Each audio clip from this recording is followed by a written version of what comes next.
Kepala Lesti Kejora nyaris pecah, Rizky Bilar tega lempar benda keras ini. Ayah Baby L terjatuh. KDRT yang dilakukan Rizky Bilar terhadap Lesti Kejora ternyata bukan hanya sekali ini saja. Setelah Lesti Kejora melaporkan Rizky Bilar ke polisi, terkuak ternyata ayah Baby L sering melakukan KDRT. Terbaru, menurut pihak kepolisian, Rizky Bilar ternyata pernah ingin melempar Lesti Kejora menggunakan bola biliar.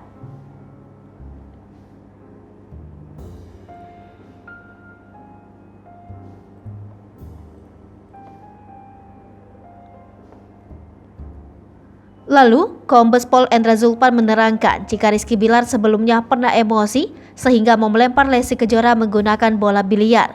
Beruntungnya saat akan melempar Lesti Kejora menggunakan bola tersebut, Rizky Bilar terjatuh. Kombes Pol Endra Zulpan mengatakan jika bola yang dilemparkan Rizky Bilar itu ke Lesti Kejora, kepala ibu Baby L itu bisa pecah. Kini sudah tak tahan lagi mengalami KDRT, Lesti Kejora pun melaporkan Rizky Bilar. Bahkan kini, Rizky Bilar akan diperiksa hari ini terkait KDRT Lesti Kejora. Sebagai terlapor, Rizky Bilar dijadwalkan melakukan pemeriksaan hari Kamis ini, 6 Oktober 2022. Mencuatnya kasus KDRT yang dialami Lesti Kejora membuat Rizky Bilar tak menampakkan batang hidungnya. Kabar Rizky Bilar pun ditutupi pihak keluarga dan orang terdekat. Dijadwalkan pihak kepolisian, pemeriksaan Rizky Bilar akan berlangsung pada pukul 13. Penyidik bakal melakukan pemeriksaan di Polres Metro Jakarta Selatan. Hal itu disampaikan Kasih Humas Polres Metro Jakarta Selatan AKP Nurmadewi. Sebelum itu, penyidik Polres Metro Jakarta Selatan telah mengirimkan surat panggilan kepada Rizky Bilar.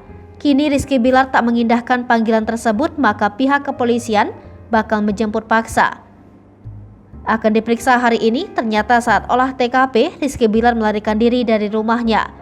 Olah TKP dilakukan pihak kepolisian pada Senin 3 Oktober. Ketika pihak kepolisian melakukan olah TKP, Rizky Bilar ternyata melarikan diri dari rumah. Hal ini diketahui dari Yeni selaku Ketua RT di kediaman Rizky Bilar dan Lesti Kejora. Saat olah TKP di kediaman Lesti dan Bilar, Yeni selaku Ketua RT berperan mengawasi saja. Ketika olah TKP juga, yang ada di rumah hanya kakak Rizky Bilar dan penjaga. Mbak ingin sembunyi dari pihak kepolisian, Rizky Bilar tak kembali lagi ke rumah hingga olah TKP selesai. Hai pemirsa Sripopo TV, jangan lupa komen, like, dan subscribe, serta tonton terus berita-berita terupdate lainnya ya.